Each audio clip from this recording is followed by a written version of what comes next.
কিয়ামত যত ঘনিয়ে আসবে, দুইটা ব্যাধি মানুষের মধ্যে তত বেশি পরিমাণে ঢুকতে থাকবে। আর এই ব্যাধিগুলো যত বেশি ঢুকবে দুনিয়ার মধ্যে, মুসলমানদের দুর্দশাও তত বেশি করে বাড়তে থাকবে।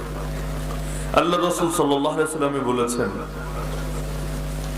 যখন এই ব্যাধিগুলো ঢুকবে, দুশমনদের দিল থেকেও আমাদের উপরে ভয় উঠে যাবে, তখন সংখ্যায় অনেক বেশি হলেও আমাদের অবস্থা হবে বন্যার পানিতে ভেসে যাওয়া খড়কুটোর মতো।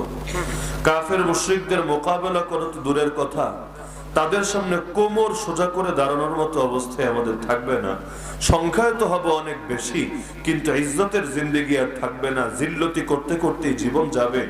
এমনকি যারা জমিনের সর্বশ্রেষ্ঠ সন্তান, তারাও অনেক ক্ষেত্রে জিল্লতির সর্বোচ্চ সূত্র নিজের উপর বহন করে নেবে।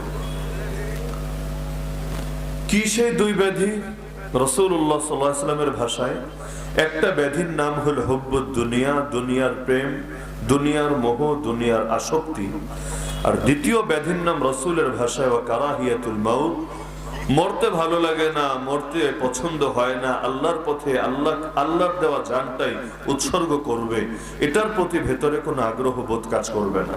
তো একদিকে যখন দুনিয়ার প্রেমও ঢুকবে, আরেক দিকে আল্লাহর পথে জান দিতেও ভেতরে খারাপ লাগবে, অপছন্দনীয় নিয়ত কাজ করবে, তখন দুনিয়ায় মুসলমান যতই বাড়ুক না কেন, এদের দ্বারা ইসলামের ইজ্জত বাড়বে না, ইসলামের বিজয় বাড়বে না, বরং গোটা দুনিয়া জুড়ে মুসলমানদের দুর্দশায় শুধু বাড়বে।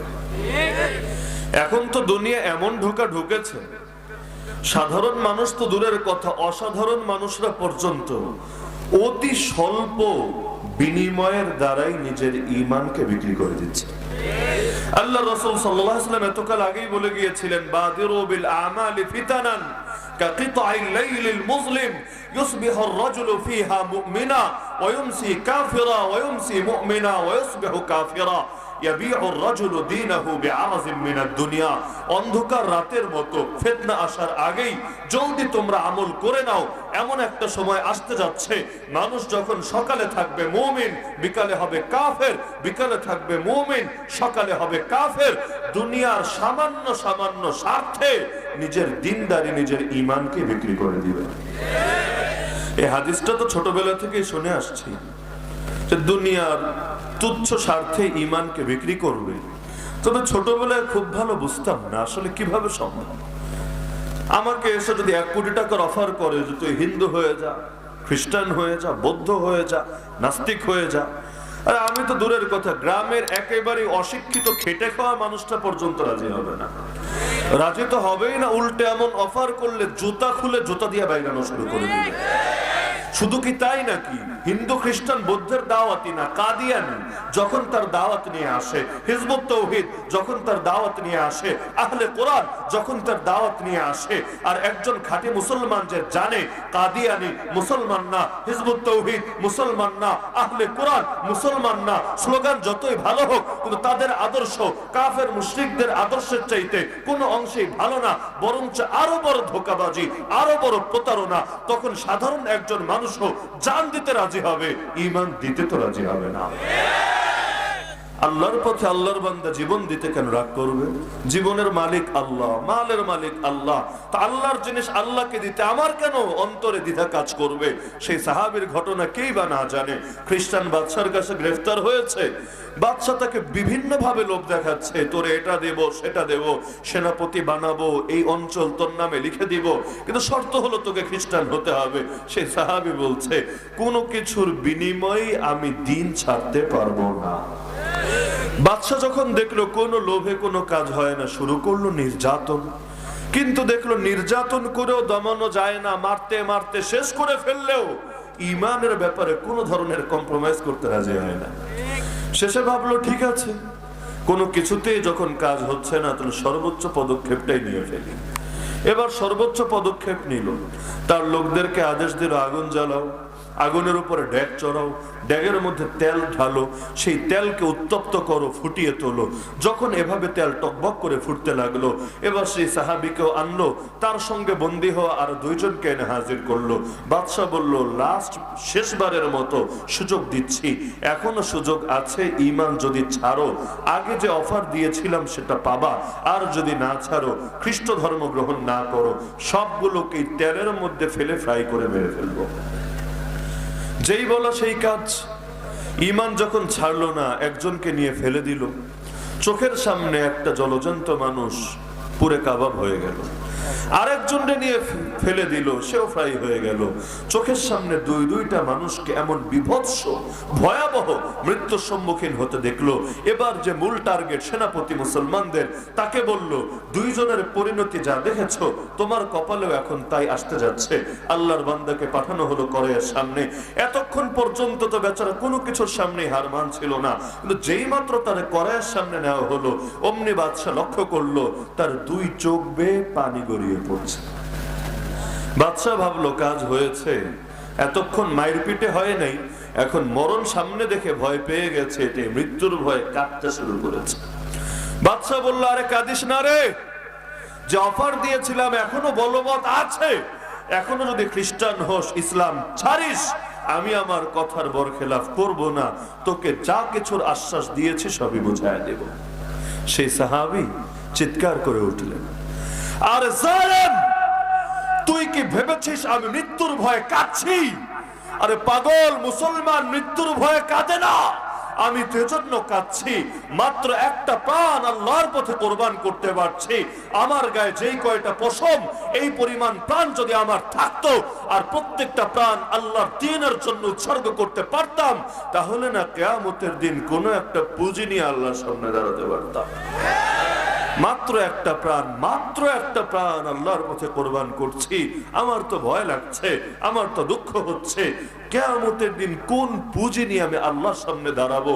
কিভাবে আমি আল্লাহর সামনে আমার জীবনের ব্যাপারে জবাবদিহি করব? তার এই জবাব শুনে বাদশারও দিল গলে গেল। বাদশা বলল, ঠিক আছে, ওরে আর মেরো না, এদেরকে মেরে কখনোই দমানো যাবে না, বরঞ্চ এদেরকে মারলে উল্টা লস। আর যে মৃত্যুর ভয় তোমরা পাও, এই মৃত্যুকেই এরা দেওয়ানার মতো খুঁজে বেড়ায়, সুতরাং এদেরকে মেরে কোনো লাভ নাই। মৃত্যু কোনো পরিসমাপ্তি না, বরং মৃত্যুই এদের অন্তিম কামনা। শাহাদাত হায় মাতলুব মাকসুদ মুমিন, না মালে গনিমত না কিশোর কুশাই। বাদশা বলল, ঠিক আছে, ওরে ছেড়ে দাও। আল্লাহর বান্দাকে ছেড়ে দেওয়া হলো। তার অটলতার সামনে বাদশা পর্যন্ত পরাস্ত হতে বাধ্য হলো। তো প্রকৃত মুসলমানের কাছে মৃত্যু ভয়ের ব্যাপার হবে কেন? সে তো জানে মৃত্যু হলো একটা পর্দা, যে পর্দার কারণে আমি আমার আল্লাহর সঙ্গে মিলিত হতে পারছি না।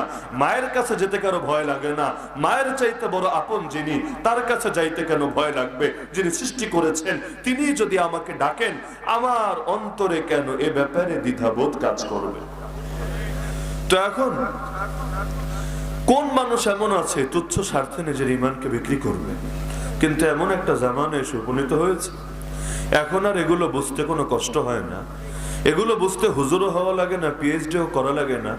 গ্রামের সাধারণ একজন মানুষও বোঝে। সুদের কারণে ছেলেটারে ফ্রিতে পড়াবে স্কুলে শুধুমাত্র এই কারণে, অথবা তার সমিতিতে অনেক ঋণ হয়ে গেছে, ঋণগুলো পরিশোধ করে দেবে এ কারণে, অথবা বিদেশে ছেলে মেয়ের স্কলারশিপের ব্যবস্থা করবে এ কারণে, অথবা দেশে তার জায়গা জমি নাই, ঘর বাড়ি নাই, তারে একটা স্থায়ী জায়গা দেবে, বাড়ি একটা তুলে দেবে। শুধুমাত্র এই কারণে এই বাংলাদেশের লক্ষ লক্ষ মানুষ দলে দলে কাফের হয়ে যাচ্ছে। তাও তো ছিল সাধারণ মানুষের ব্যাপার, যে সাধারণ মানুষ এমনিও নামাজ রোজা করে না, খ্রিস্টান মিশনারিদের অফার পেয়েছে, ইসলাম ত্যাগ করে কাফের হয়ে গেছে। কিন্তু এখন তো এমন দিনও দেখতে হচ্ছে সাধারণ মানুষ না, আরে যাদেরকে লোকে মনে করে সর্বশ্রেষ্ঠ উম্মাহ, সর্বশ্রেষ্ঠ প্রজন্ম, সেই সমস্ত মানুষরা দুনিয়ার সামান্য এক প্যাকেট ডিম বিরিয়ানির কাছে নিজের গায়রত, নিজের দিন, নিজের ঈমানকে বিক্রি করে দিচ্ছে। দুনিয়ার কোন পাগলে বোঝে না জান্নাত জাহান্নামের মালিক আমিও না, জান্নাত জাহান্নামের মালিক তুমিও না। নবী রাসূলও চাইলে কাউরে জান্নাত দিতে পারে না, চাইলেই কাউকে জাহান্নাম থেকে বাঁচাতে পারে না। যদি পারতো অন্তত আমার রাসূল আবু তালেবের জান্নাত দিত, যদি পারতো অন্তত আমার রাসূল আবু তালেবের থেকে জাহান্নামকে চিরতরে মওকুফ করে দিত, কিন্তু পারে নাই। আল্লাহ কোরআনে বলেছেন ইন্নাকা লা তাহদি মান আহবাবতা, হে নবী আপনি যাকে ভালোবাসেন তার হেদায়েত দিতে পারবেন না, ওয়ালাকিন্নাল্লাহ ইয়াহদি মান ইয়াশা, হেদায়েত তো আল্লাহ দেন, যাকে চান তাকে দেন। আল্লাহ হেদায়েত না দিলে রাসূলের আপন চাচা হওয়ার পরও কালেমা পড়তে পারে না। আল্লাহ হেদায়েত দিলে আফ্রিকার কালো গোলাম বেলাল হাবশিকেও ইসলাম থেকে দূরে সরানো যায় না। তো সকল কিছুর মালিক আল্লাহ। তো যেখানে রাসূলে চাইলে কাউরে জান্নাত তুলে দিতে পারে, রাসূলে চাইলে কাউরে জাহান্নাম থেকে বাঁচাতে পারে না। যাদেরকে রাসূল জান্নাতি বলে ঘোষণা দিয়েছেন, একজনকেও নিজের পক্ষ থেকে জান্নাতি বলেন নাই, নিজে তাদের হাতে জান্নাতের চাবিকাঠি তুলে দেন নাই। বরঞ্চ আল্লাহ তাআলা যখন ওহী নাযিল করেছেন, ওহীর দ্বারা তিনি অবগত হয়েছেন, তখন রাসূল এক মজলিসে বসেই 10 জন সাহাবীকে জান্নাতি বলে ঘোষণা দিয়েছেন। এ কারণে শিরোনামই হয়ে গেছে আশারায়ে মুবাশশারা বিল জান্নাহ, জান্নাতের সুসংবাদ প্রাপ্ত 10 সাহাবী। একজনও রাসূল নিজের থেকে জান্নাতি ঘোষণা করেন নাই। ওমা ইয়ানতিকু আনিল হাওয়া ইন হুয়া ইল্লা ওয়াহয়ুন ইউহা, রাসূল মন গড়া কথা বলেন না, যা বলেন আল্লাহর পক্ষ থেকে ওহী পেলে তবেই বলেন। তো ওহীর দ্বারা নিশ্চিত হওয়া যায় কে জান্নাতি কে জাহান্নামী। কিন্তু আজকাল দেখেন না, বিরিয়ানির এমন দাম হয়ে গেছে, এক প্যাকেট ডিম থেরাপির বদলে ডিম বিরিয়ানি খেয়ে লোকে ঘোষণা দিয়ে দেয় তুমি জান্নাতি তুমি জাহান্নামী। তো এর চাইতে সস্তা মুমিনের ঈমান ইতিহাসে কবে হয়েছিল আমার জানা নেই। তো একজনের নয় তো সস্তা হলো, কিন্তু লক্ষ মানুষ বসে বসে কি করলো? কারো ভেতরে কি ঈমানে গায়রত কাজ করে নাই? কারো ভেতরে কি আত্মমর্যাদাবোধ জেগে ওঠে নাই? এ কারণেই আমাদের বুজুর্গরা ভাগ করেছেন যে আলেমও যারা হয়, আলেম 3 রকম হয়, ওলামায়ে মিল্লাত, ওলামায়ে উম্মত, ওলামায়ে দাওলা। এগুলো কোনো ধর্মীয় পরিভাষা না, বোঝার স্বার্থে ভাগ করেছেন। ওলামায়ে মিল্লাত, মিল্লাত মানে ধর্ম, ধর্মের আলেম। ওলামায়ে উম্মত, উম্মত মানে হইল জাতি, জাতির আলেম। ওলামায়ে দাওলা, দাওলা মানে রাষ্ট্র, রাষ্ট্রের আলেম। মানে কি? তারা বুঝান যে ওলামায়ে মিল্লাত মানে হইল সেই আলেম যে ধর্মের জন্য, দ্বীনের জন্য, শরিয়াতের জন্য নিজেকে উৎসর্গ করে দিয়েছে।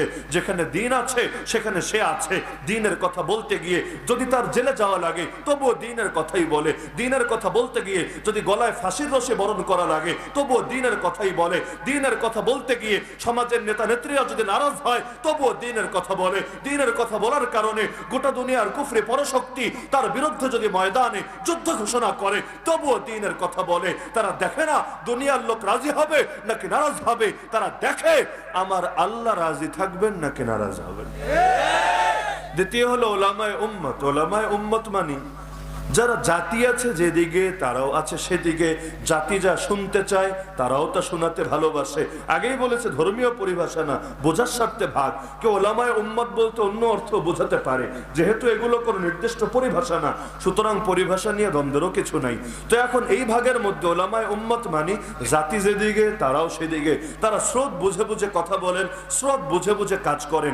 যে এলাকায় মনে করেন মাজার টাজার আছে, আছে নাকি আপনাদের?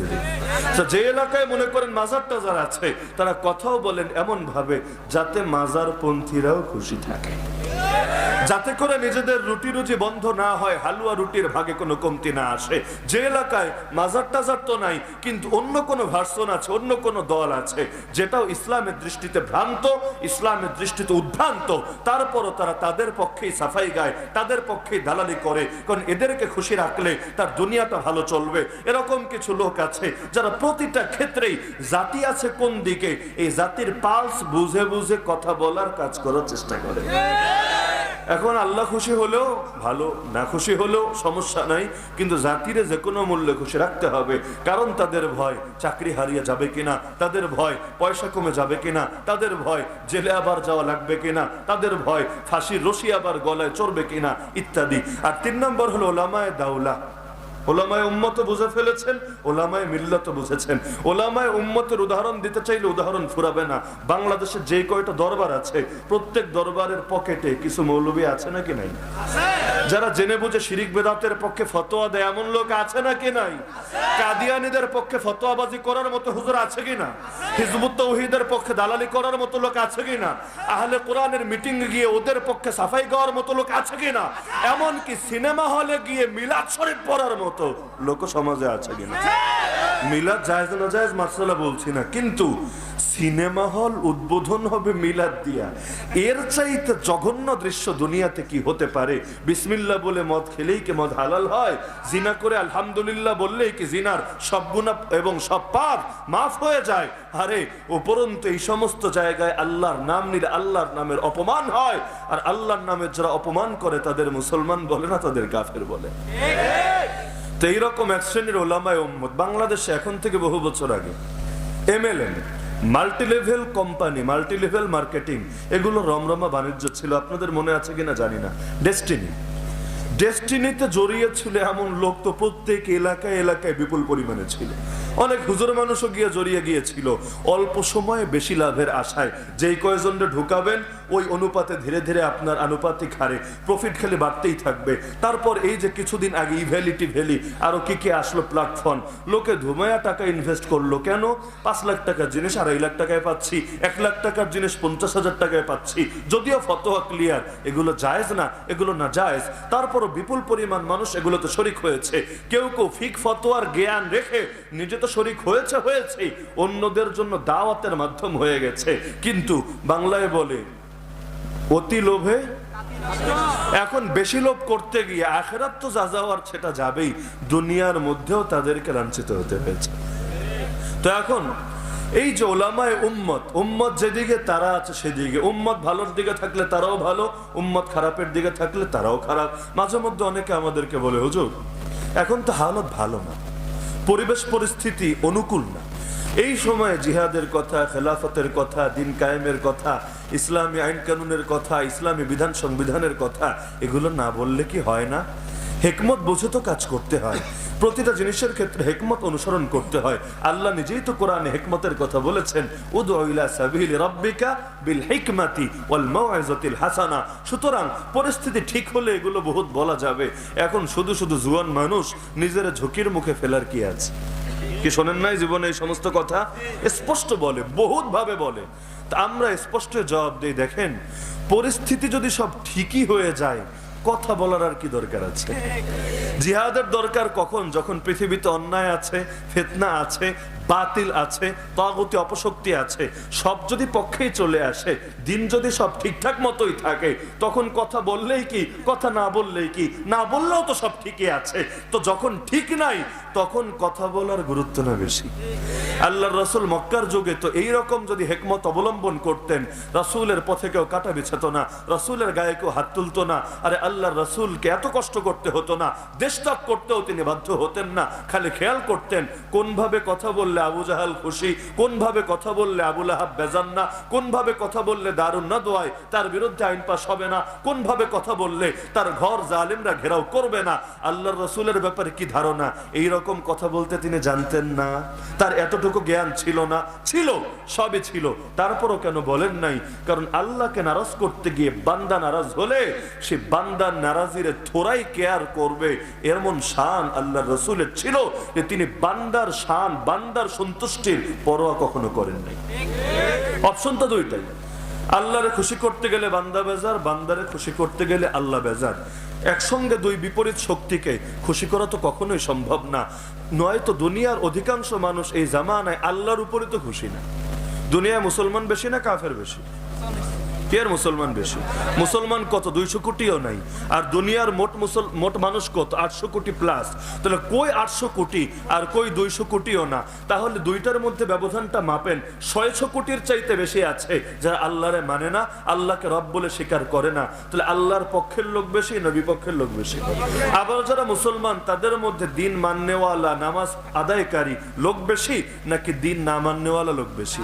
সব জায়গায় দেখবেন শয়তানের পাল্লা ভারী। মহিলাদের মধ্যে পর্দানশীল মহিলা বেশি না বেপর্দা মহিলা বেশি? সব জায়গায় দেখবেন শয়তানের পাল্লা ভারী। তো পৃথিবীর অধিকাংশ মানুষ আল্লাহর উপরে খুশি হতে পারলো না, অধিকাংশ মানুষ এখনো রাসূলকেই নবী হিসাবে রাসূল হিসাবে মানতে পারলো না। সেখানে এই পাপী বান্দা পাপী উম্মতরে কেমনে ভালোবেসে বুকে জড়িয়ে নেবে? দুনিয়ার সব কাফের মুশরিকরা যদি কাউরে বুকে জড়ায় নেয়, বুঝতে হবে ডাল মে কুছ কালা হ্যায়।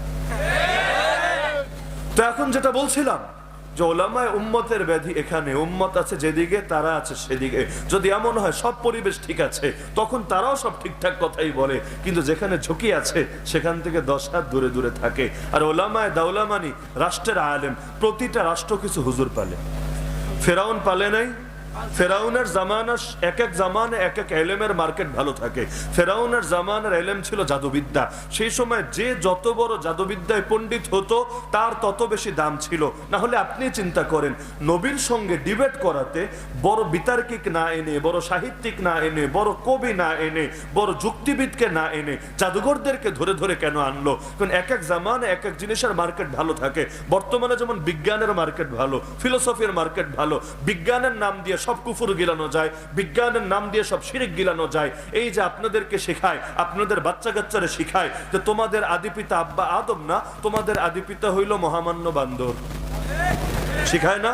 শেখায় কি না? কিসের নামে? বিজ্ঞানের নামে। ডারউইনিজম, এই ডারউইনের বিবর্তন মতবাদ। তো এই যে বিজ্ঞানের নামে আপনাদের বান্দরা শিম্পাঞ্জে সন্তান বলে আপনাদেরকে সবক গিলাচ্ছে, তার মানে কি বুঝলেন? বিজ্ঞান এই যুগে এমন একটা স্থান দখল করে নিয়েছে যেটা দিয়ে সব কুফর আর শিরককেও বৈধতা দেওয়ার চেষ্টা চলছে। এখন ইসলামের যেই কথাই টানবেন খালি আপনাকে বিজ্ঞান দিয়ে মোকাবেলা করবে। আপনি বলবেন ইসলামী আইন বাস্তবায়ন করো, ইসলামী কানুন বাস্তবায়ন করো। ইসলাম তো পরিপূর্ণ ধর্ম, শুধু ব্যক্তি জীবনের অংশের নাম তো ইসলাম না। এটা ইসলামের একটা সাইড মাত্র। ইসলাম মানলে পুরাই মানবা, আধা ইসলাম আর আধা কুফর এভাবে তো হয় না। আমার 1 গ্লাস পানি দিবা, যে 1 গ্লাস তো পানি, এর মধ্যে আধা গ্লাস আছে গরুর মুদ। এটা খাওয়ার সুযোগ কখনোই কোনো মুসলমানের জন্য থাকবে না। নিলে পুরোটাই নিতে হবে, ছাড়লে পুরোটাই ছাড়তে হবে। আর দুইটারে মিলায় মিশায় ফেললে সেটা আর হালাল থাকবে না, হারামে পরিণত হয়ে যাবে। যেমন বাদশাহ আকবর একটা ধর্ম বানিয়েছিল, দ্বীন এলাহি। শোনেন নাই আপনারা? দ্বীন এলাহি। সেই দ্বীন এলাহির মধ্যে সমস্যা কি ছিল? ইসলামের কিছুই যে নেয় নেই বিষয়টা এমন না। ধরেন 10 চামচ ইসলাম নিয়েছিল, 20 চামচ হিন্দু ধর্ম নিয়েছিল। কারণ আকবরের নিজের বংশ ছিল মুসলমান বংশ, আর শ্বশুরবাড়ির লোক ছিল হিন্দু বংশ। মানে হিন্দু মায়া বিয়া করেছিল সহজ ভাষায়। কারণ শ্বশুর বাড়িরে খুশি না রাখলে উপায় আছে নাকি? শ্বশুর বাড়ির লোকরা তো মানুষ স্পেশাল ভাবে খুশি রাখে, আর শ্বশুররাও জামাইরা সেই রকম আদর করে। এ কারণে ছেলে আদর নাম হয় নাই, জামাই আদর নাম হয়ে গেছে। জমুকরে জামাই আদর দিয়েছে। তো এখন শ্বশুর পক্ষরে খুশি রাখতে গিয়া আলাদা ধর্মই বানিয়ে ফেলেছে, যার মধ্যে হিন্দু ধর্মের অনেক বিধান ঢুকিয়ে দিয়েছে। দুনিয়া সবাই এখন একমত হয়ে গেছে, এই দ্বীন এলাহি যারা মানবে তাদেরকে মুসলমান বলতে হবে না কাফের বলতে হবে?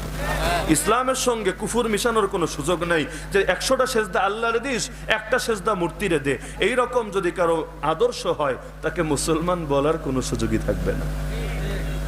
আপনাদের মাইকের কারণে আমার কথা বলতে কষ্ট হচ্ছে। অল্প কয়টা টাকা বাঁচানোর জন্য মাইকের সাউন্ডগুলোকে নষ্ট করে ফেলা হয়। যদি কয়টা বক্স আনে, মিক্সার মেশিন আনে, এত কষ্ট হয় না। হয়তো 1000 টাকায় বেশি যাবে, কিন্তু এতটুকুর জন্য যিনি কথা বলেন তার হার্টেরও ক্ষতি হয়, বুকেরও ব্যথা হয়, গলা তো যায়। তো খুব লম্বা চড়া আলোচনা করতে পারবো না, তো অল্প সময় মৌলিক কয়টা বার্তা শুধু আমি আরজ করি যে কিয়ামত যত ঘনিয়ে আসবে, হুব্বুদ দুনিয়া, দুনিয়ার প্রেম মানুষের মধ্যে বেশি ঢুকবে। অথচ একটাবার চিন্তা করেন, দুনিয়ার মালিক কে? দুনিয়ার মালিক কোন রাজাও না, দুনিয়ার মালিক কোন বাদশাও না, দুনিয়ার মালিক কোন এমপি মন্ত্রীও না। দুনিয়ার মালিক কে? আল্লাহ। তাহলে যে আল্লাহরে পেল সে তো গোটা দুনিয়ায় পেয়ে গেল। যে আল্লাহরে হারালো, দুনিয়ার বহুত কিছু পেলেও বাস্তবে সে চিরবঞ্চিতই রয়ে গেল। একটা বাদশা ছিল, বাদশার অনেকগুলো দাসী ছিল, কিন্তু সব দাসীর মধ্যে একটা দাসীকে খুব বেশি করে আদর করত।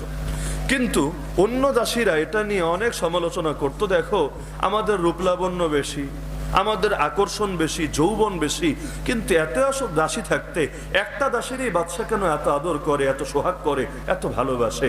এখন এই সমালোচনা ছড়াতে ছড়াতে বাদশার কানেও চলে আসলো। বাদশা ভাবলো সবাইরে বোঝানো দরকার, আসলে তাদের মধ্যে এত এত গুণ থাকতে, এত কিছু থাকতে আমি এই দাসীটাকে কেন ভালোবাসি। বাদশা একদিন সবাইরে এক জায়গায় একত্রিত করলো, করার পরে বলল, শোনো, তোমাদের সবাইকে একটা করে জিনিস চাওয়ার অনুমতি দিলাম, যে যা চাইবা সঙ্গে সঙ্গে তা পেয়ে যাবা। আমার সামর্থ্য থাকলে আমি কাউকেই দিতে দ্বিধা করব না। এখন প্রত্যেকের জীবনের স্বপ্ন তো থাকেই। এক দাসী এসে বললো আমার হীরার খনি চাই, ঠিক আছে নিয়ে যাও।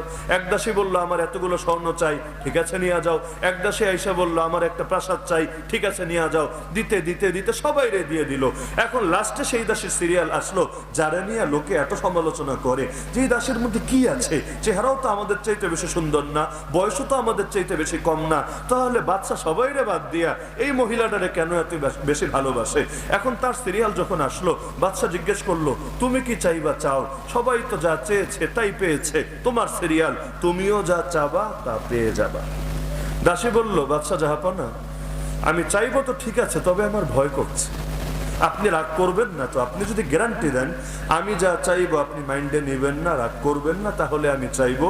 আর যদি আশঙ্কা থাকে আপনি আমার কথায় রাগ করতে পারেন, তাহলে আর বলবো না। বাদশা বলল না, রাগ করার কি আছে, সবাই তো চেয়েছে, কারোটা রাগ করি নাই, তোমারটাই কেন রাগ করবো? দাসী বলল আমার চাওয়াটা একটু ভিন্ন রকম হবে, সুতরাং রাগ করা আশঙ্কা আছে, আপনি আমাকে 100% আশ্বস্ত করলে তবে আমি বলবো। বাদশা বলল ঠিক আছে, কোন রাগের কোনো কারণ নাই, তুমি যা বলবা তাই আমি তোমাকে দিয়ে দিব। এবার দাসী বলল বাদশা আমার সোনাও চাই না, হীরাও চাই না, রূপাও চাই না, প্রাসাদও চাই না, আমার শুধু আপনারে চাই। এখন অন্য দাসীরা বুঝে ফেললো আরে কাহিনী তো ভিন্ন জায়গায় লুকে আছে, তাদের নজর তো মূল বাদ দিয়ে শাখার দিকে চলে গেছে। অথচ একটাবার যদি এভাবে চিন্তা করতো যে মূল পেয়ে যায়, সে শাখা এমনি এমনি পেয়ে যায়। ওরা তো একটা একটা একটা করে জিনিস পেয়েছে, আর দাসী যখন এই বাদশাটারই পেয়ে যাবে তখন আর দুনিয়ার কোনো কিছু বাদ থাকবে না, বাদশা যা আছে সবকিছু তারই জিনিসে পরিণত হয়ে যাবে। এ কারণে শামসুল হক ফরিদপুর রহমতুল্লাহ আলাইহি বলতেন যদি তুমি আল্লাহকে পেয়ে যাও, দুনিয়ার কিছু না পাও, তবুও বিশ্বাস করো তুমি সবই পেয়ে গেছো। আর যদি এমন হয় তুমি দুনিয়ার বহুত কিছু পেয়েছো, আল্লাহরে পাও নাই, বিশ্বাস করো তুমি আসলে কিছুই পাও নাই। মানলাহুল মাওলা ফালাহুল কুল। এ কারণে দেখবেন মুজাহিদদের চেহারা কি পরিমাণ হাস্যোজ্জ্বল, বেঁচে থাকতে তো হাস্যোজ্জ্বলই, যখন মরে যায় শহীদ হয়ে যায় তবুও তাদের চেহারায় আলাদা নূর চমকাতে থাকে। গায়ের রং কালো হতে পারে কিন্তু মরার পরও মুখে হাসি ফুটে থাকে। আপনি চিন্তা করেন পেটে খাবার নাই, পরনে কাপড় নাই, পরিবারের কাছে যেতে পারে না, আরে আত্মীয়রা মরে লাশ হয়ে যায়, জানাজায় শরীক হতে পারে না, দুনিয়ার মানুষের কাছে তাদের দাম নাই, তাদের মূল্যায়ন নাই। আরে কাফের তো কাফেরই, মুসলমানরা পর্যন্ত তাদের দেখতে পারে না, জঙ্গি বলে, উগ্রবাদী বলে, ইসলামের পক্ষে কেন ময়দানে নেমেছে, এজন্য উল্টো তাদের বিরুদ্ধে দাগাবাজি করে। এত কিছু করার পরও এত সুখ তারা কোথায় পায়? যেই সুখ নিয়ে পাহাড়ে ময়দানে ছুটে বেড়ায়, সদা সর্বদা ছটফট করতে থাকে, রব কখন তোমার ডাক আসবে আর আমরা জান্নাতে সবুজ পাখি হয়ে যাব। আল্লাহ রাসূল সাল্লাল্লাহু আলাইহি ওয়াসাল্লাম দুনিয়ার কোন জিনিস এমন যেটা থেকে অফার করা হয়নি?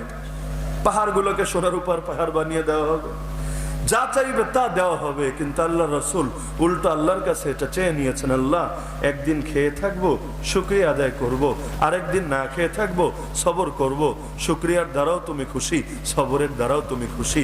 আল্লাহ রাসূল বহুতবার বিশাল বিশাল সম্পত্তি পেয়েছিলেন।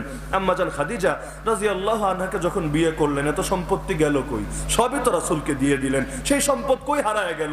এটা বসে বসে খেলেই রাসূলের গোটা জিন্দেগি চলে যেত, তারপরও বিলাসিতায় কোনো কমতি দেখা দিত না। কিন্তু আল্লাহ রাসূল দুনিয়া থেকে চলে গেছেন, একটা বারের জন্য নরম মোলায়েম রুটি পর্যন্ত তিনি খেতে পারেন নাই। আল্লাহ রাসূল যেই বিছানায় শুইতেন আরে তার পিঠে এমন ভাবে দাগ পড়ে গেছিল, ওমর রাদিয়াল্লাহু আনহু একদিন ঘরে ঢুকলেন, সালাম দিলেন, আল্লাহ রাসূল উঠে বসলেন, ওমর রাদিয়াল্লাহু দেখলেন পুরো পিঠের মধ্যে দাগ পড়ে গেছে, বিছানা এই পরিমাণ শক্ত। ওমর আর চোখের পানি ধরে রাখতে পারলেন না, কেঁদে কেঁদে বললেন ইয়া রাসূলুল্লাহ, দুনিয়ার রাজা বাদশারা কি বিলাসিতায় থাকে, আর আপনি তো বাদশারও বাদশা, আপনি এত কষ্টে আছেন, আল্লাহর একটু দোয়া করেন না, আল্লাহ তো আপনাকে সবই দিয়ে দিবেন। রাসূল বলেন আরে না, এই জীবনই তো আমার বড় পছন্দ। আম্মা জান আয়েশা রাদিয়াল্লাহু আনহা বলেন কখনো মাসের উপর অতিক্রম হয়ে গেছে, রাসূলের ঘরে একটাবার চুলা জ্বলে নাই, খালি পানি খেয়ে আর খেজুর খেয়ে পুরো মাসটাই কাটিয়ে দিয়েছে। 2-4 দিন পাশের ঘর থেকে দুধা দিয়ে এসেছে, যেদিন এসেছে খেয়েছেন, অন্যদিন খালি পানি আর খেজুর খেয়ে কাটিয়ে দিয়েছেন। এত এত কষ্ট করেছেন, ক্ষুধার জ্বালায় পেটে পাথর বাঁধতে বাধ্য হয়েছেন, কিন্তু তাতে কি হয়েছে? আল্লাহরে পেয়েছেন, গোটা দুনিয়ায় এখন তার নাম চমকে গেছে। তো দুনিয়ায় কয়দিন হাতে পেলেই কি না পেলেই কি, মূল মালিকানা পাওয়ার সুযোগ তো নাই। মূল মালিক তো আল্লাহই থাকবে।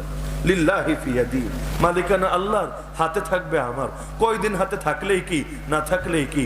যখন চোখ বন্ধ হবে, আমারে কবরে রাখার আগে ওয়ারিসরা কে কোনটা নিবে নজর চলে যাবে সেদিকে। আরে আসল তো দরকার আল্লাহকে পাওয়া, কারণ যে আল্লাহকে পেল সে শুধু দুনিয়া না, দুনিয়াও পেল, আখিরাতও পেল, জান্নাতও পেল, সবই পেল। তার অভাব বলতে তো আর কিছুই থাকবে না। আর সবাই এক ধোকার মধ্যে পড়ে আছে। ছোট বাচ্চারা মাঝে মধ্যেই ধোকায় পড়ে। দেখতে লাল মনে হলেই, দেখতে সুন্দর মনোরম মনে হলেই সেটারে নিয়ে তারা খেলতে থাকে। এখন এই জিনিসটা আদৌ তাদের জন্য ক্ষতিকর কিনা, এটা তাদের জন্য বিপদ বয়ে আনবে কিনা, এই চিন্তা করার মতো মাথা তাদের থাকে না। আরে আমাদের হালত হয়েছে এমন, সামান্য দুনিয়ার পেছনে পড়ে, দুনিয়ার সুখ শান্তির পেছনে পড়ে, দুনিয়ার ক্ষমতার পেছনে পড়ে আমার আল্লাহ যে নারাজ হয়ে যাচ্ছে না আমার উপরে, এটা নিয়ে চিন্তা করার মতো সময় আমাদের কাজ করে না। কি করা দরকার? করা দরকার একটা জিনিস, যে আল্লাহ সন্তুষ্টি হবে আমার মুখ্য বিষয়।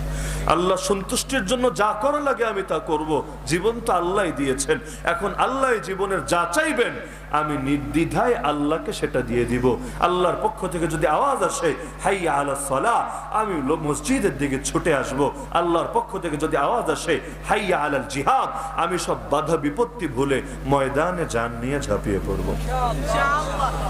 এই জামানায় আমরা যারা চাই জিহাদ এড়িয়ে, হক কথা এড়িয়ে, দিন কায়েম এড়িয়ে অধিককাল বাঁচবো, আপনাদের কি ধারণা আল্লাহর কথা যদি আমরা ছেড়ে দেই, আল্লাহর পথে আমল যদি ছেড়ে দেই, আমাদের হায়াত বেড়ে যাবে?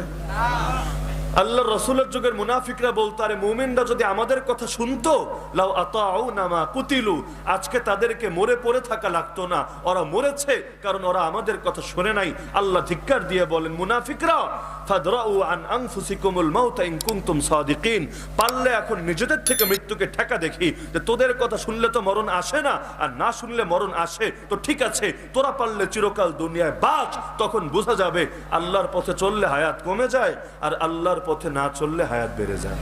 কিন্তু সম্ভব? আরে সম্ভব তো। হায়াত কয়টা? জীবন কয়টা আমাদের? তাহলে সুযোগও কয়টা? একটা। জীবন একটা, সুযোগও একটা। এই এক সুযোগ যে হাতছাড়া করবে, এর মতো কপাল পোড়া কেউ হবে না। একটা সুযোগ রে যে কাজে লাগাতে পারবে, তার মতো দামিও দুনিয়াতে দ্বিতীয় কেউ হবে না। এখন কেমনে কাজে লাগাবেন? তরিকা একটাই, লা ইলাহা ইল্লাল্লাহ মুহাম্মাদুর রাসূলুল্লাহ। আল্লাহর রাসূল সাল্লাল্লাহু আলাইহি ওয়াসাল্লামের তরিকার উপর উঠে আসেন, জীবনের সব ক্ষেত্রে তার আদর্শ গ্রহণ করে চলেন। ইনশাআল্লাহ আল্লাহর সন্তুষ্টি পেতে আর কোনো বাধাই থাকবে না। মনে থাকবে তো ইনশাআল্লাহ? আমিও বুঝতে পারছি বক্তার কথা বলতেই যদি ঝামেলা হয়, শ্রোতাদের শুনেও মজা হয় না। এই যে ওঠার মিছিল, এটা আমার জীবনে মনে হয় প্রথম দেখা ইতিহাস। মানে আমার মাহফিল এরকম ওঠাউঠি করছে। শেরপুরেও তো বহুতবার এসেছে, দেখেছেন কখনো আপনারা? আমার নজরে পড়ে নাই বা আমার মনে পড়ে না, গোটা ইতিহাসে হয়েছে। বাকি ওই আগেই বললাম, বক্তা কথা বলেই যদি মজা না পায়, শ্রোতা শুনেও মজা পাবে না, এটা স্বাভাবিক। তো কষ্ট দিয়ে বেশি আলোচনা লম্বা করার দরকার নেই। তো মূল এই বার্তাটাই আমি রেখে যাচ্ছি, যে অন্তর থেকে দুনিয়ার প্রেম ছাড়েন, অন্তরের মধ্যে আল্লাহর মহাব্বত ধারণ করেন। আল্লাহকে যদি পেয়ে যান, গোটা দুনিয়াও ইনশাআল্লাহ পেয়ে যাবেন। আল্লাহ তাআলা আমাদের সবাইকে তার সন্তুষ্টি অর্জন করে দুনিয়ায় বাঁচার, তার সন্তুষ্ট নিয়ে মরার, কিয়ামতের দিন তার সন্তুষ্টি প্রাপ্ত বান্দাদের অন্তর্ভুক্ত হওয়ার তৌফিক দান করুন। সৌভাগ্যবান তারা যাদের মৃত্যুর আগে আল্লাহ ডেকে ডেকে বলবেন, ইয়া আইয়াতুহান নাফসুল মুতমাইন্না ইরজিই ইলা রাব্বিকা রাদিয়াতাম মারদিয়া, হে প্রশান্ত আত্মা, রবের কাছে ফিরে আয় এমন অবস্থায় তুইও খুশি রবের উপর, রবও খুশি তোর উপর। ফাদখুলি ফি ইবাদি ওয়াদখুলি জান্নাতি। এই কারণে আল্লাহ তাআলা আমাদেরকে তার সন্তুষ্টি পাওয়ার তৌফিক দান করুন। তবে আমার ব্যক্তিগত অনুরোধ, কর্তৃপক্ষকে কেউ কিছু বলবেন না অনুগ্রহপূর্বক, কারণ হয়তো এই অব্যবস্থাপনার পেছনে তারা বুঝতে পারে নাই, এটাই স্বাভাবিক, বুঝতে পারে নাই, এজন্য বিষয়টা এমন হয়েছে। আমাদের পক্ষ থেকে জানানো হয়েছিল, তবে তারা এটা আমলে নেয় নাই। মাহফিলে যাওয়ার আগে আমরা বলে দিই কিভাবে করলে